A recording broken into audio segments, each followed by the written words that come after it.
हाँ वरुण, कितना सुंदर पौधा है। कितनी अच्छी खुशबू आ रही है। वरुण, हाँ, ये रात की रानी का पौधा है। मैं अलग अलग फूलों के 10 पौधे लाया हूँ। आदित्य, देखो, वह लड़का पत्ता तोड़कर खा रहा है।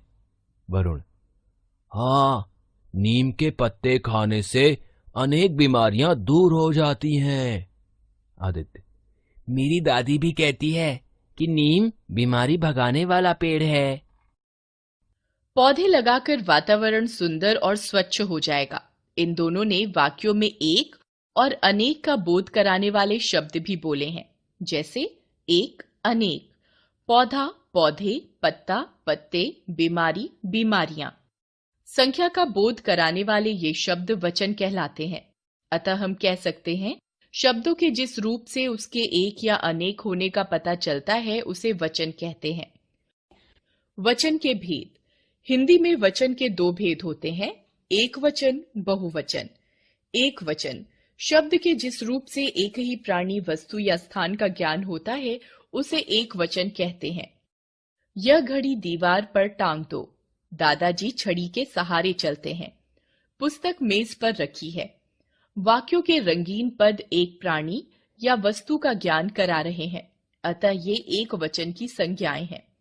बहुवचन शब्द के जिस रूप से अनेक प्राणी, वस्तु या स्थानों का ज्ञान होता है उसे बहुवचन कहते हैं। जैसे, ये पेंसिलें बड़ी सुंदर हैं। आकाश में चिड़िया उड़ रही हैं। लड़कियां कपड़े सुखा रही हैं। वाक्यों में रंगीन पदों से पेंसिलें, चिड़िया, लड़कियां और कपड़े से इनके संख्या में अनेक होने का पता चल रहा है, अतः ये बहुवचन की संज्ञाएं हैं। वचन की पहचान। वचन की पहचान दो प्रकार से होती है, संज्ञा या सर्वनाम शब्दों के रूप द्वारा, क्रिया शब्दों के रूप द्वारा। संज्ञा या सर्वनाम शब्दों के रूप द्वारा वचन की पहचान। वचन के अनुसार संज्ञा या सर्वनाम शब्दों के रूप बदल जाते हैं, जिन्हें देखकर हम उनके एक वचन या बहुवचन के विषय में जान लेते हैं। जैसे, एक वचन, बहुवचन। लड़की कक्षा में आई, लड़कियां कक्षा में आईं। वह गाना सुना रहा है, वे गाना सुना रहे हैं। क्रिया शब्दों के रूप द्वारा वचन की पहचान। कुछ संज्ञा या सर्वनाम शब्दों का रूप एक वचन और बहुवचन में एक ही रहता है। ऐसी संज्ञाओं और सर्वनामों के वचन का ज्ञान वाक्य के क्रिया शब्दों द्वारा होता है। जैसे, एक वचन, बहुवचन। मजदूर सड़क बना रहा है, मजदूर सड़क बना रहे हैं। बाहर कौन खड़ा है, बाहर कौन खड़े हैं। वचन परिवर्तन, एक वचन से बहुवचन के कुछ नियम। अकारांत स्त्रीलिंग शब्दों के अ को ए में बदलकर एक वचन, बहुवचन।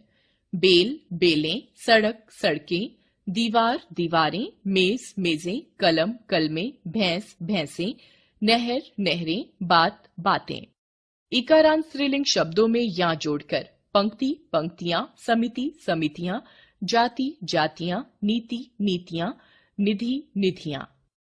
इकारांत स्त्रीलिंग शब्दों के ई के स्थान पर ई करके तथा या जोड़कर स्त्री, स्त्रियां, तितली, तितलियां, साड़ी, साड़ियां, दवाई, दवाइयां, पत्नी, पत्नियां, बेटी, बेटियां, देवी, देवियां, मिठाई, मिठाइयां, मक्खी, मक्खियां, रोटी, रोटियां। आकारांत स्त्रीलिंग शब्दों में ए जोड़कर गाथा, गाथाएं, भावना, भावनाएं, विद्या, विद्याएं, कथा, कथाएं, रचना, रचनाएं। उकारांत, उकारांत व औकारांत स्त्रीलिंग शब्दों में ए जोड़कर बहु, बहुएं, धेनु, धेनुएं, गौ, गौएं। या को या में बदलकर गुड़िया, गुड़ियां, बुढ़िया, बुढ़ियां, चिड़िया, चिड़ियां। आकारांत पुल्लिंग शब्दों के आ को ए में बदलकर गड्ढा, गड्ढे, कौआ, कौवे। कुर्ता, कुर्ते, पैसा, पैसे, कपड़ा, कपड़े, पंखा, पंखे, छाता, छाते, बस्ता, बस्ते।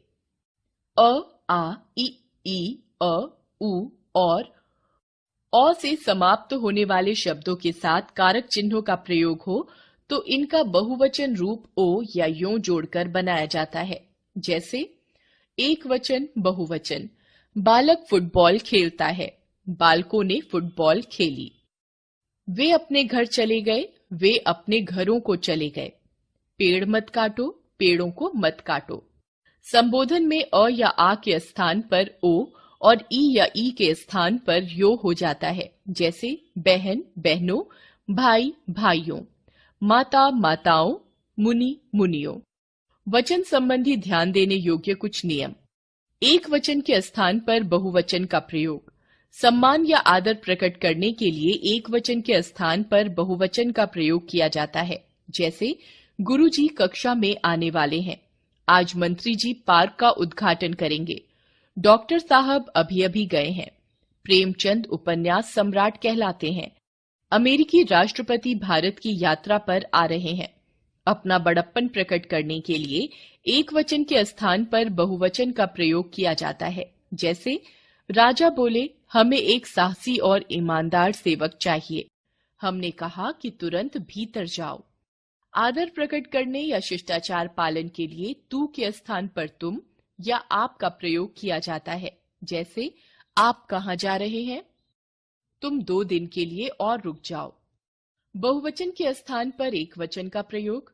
प्रायः जातिवाचक और द्रव्यवाचक बहुवचन संज्ञाओं का प्रयोग एक वचन में किया जाता है, जैसे व्यक्ति सदैव अपने विषय में ही सोचता है, कोई भी आटा विटामिन युक्त नहीं होता है। प्रसिद्धि या दोष बताने के संदर्भ में बहुवचन होने पर भी जातिवाचक संज्ञाओं का एक वचन में प्रयोग किया जाता है, जैसे हापुड़ का पापड़ बड़ा प्रसिद्ध है, दीपावली पर नकली मिठाई खूब पकड़ी गई। सदैव बहुवचन में प्रयोग। आंसू, बाल, दर्शन, होश, प्राण, दाम, हस्ताक्षर आदि शब्दों का प्रयोग सदैव बहुवचन में होता है, जैसे दुर्घटना का समाचार सुनकर मेरे तो जैसे प्राण ही निकल गए, उसने कागजात पर हस्ताक्षर कर दिए हैं। सदैव एक वचन में प्रयोग। आकाश, पानी, वर्षा, जनता, सत्य, प्रजा, व्यथा आदि शब्द सदैव एक वचन में प्रयोग किए जाते हैं, जैसे मुझसे माँ की व्यथा देखी नहीं जाती, सड़कों पर पानी जमा हो गया। समूहवाचक संज्ञाओं जैसे भीड़, परिवार, सभा, मंडल, दल, जाति, सेना आदि का प्रयोग एक वचन में होता है, जैसे मुसीबत आने पर परिवार ने उसका पूरा साथ दिया। भारतीय सेना आज विश्व की श्रेष्ठ सेनाओं में गिनी जाती है। व्यक्तिवाचक और भाववाचक संज्ञाओं का प्रयोग एक वचन में ही होता है, जैसे चांदनी रात में ताजमहल का सौंदर्य दर्शनीय होता है, उसका बचपन अभावों में बीता। महेंद्र सिंह धोनी एक श्रेष्ठ क्रिकेट खिलाड़ी हैं। द्रव्यवाचक संज्ञाओं का प्रयोग एक वचन में ही होता है, जैसे आजकल सोना बहुत महंगा हो गया है, उसने पुराना लोहा कबाड़ी को बेच दिया। दोनों वचनों में एक समान रहने वाले शब्द, संबंध दर्शाने वाले पुल्लिंग शब्द दोनों वचनों में एक समान रहते हैं, जैसे मामा, चाचा, दादा, नाना आदि। याद रखें, शब्द के जिस रूप से उसके एक या अनेक होने का पता चलता है वह वचन होता है। वचन के 2 भेद हैं, एक वचन तथा बहुवचन। वचन की पहचान संज्ञा, सर्वनाम शब्दों के रूप और क्रियापदों के प्रयोग से होती है। आदर प्रकट करने के लिए एक वचन के स्थान पर बहुवचन का प्रयोग होता है।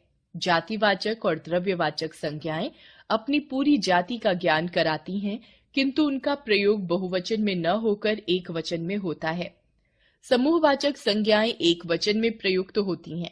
द्रव्यवाचक संज्ञाएं एवं भाववाचक संज्ञाएं एक वचन में प्रयोग की जाती हैं। संबंधवाचक पुल्लिंग शब्द दोनों वचनों में एक समान रहते हैं। वचन परिवर्तन के नियमों द्वारा एक वचन से बहुवचन बनाए जाते हैं।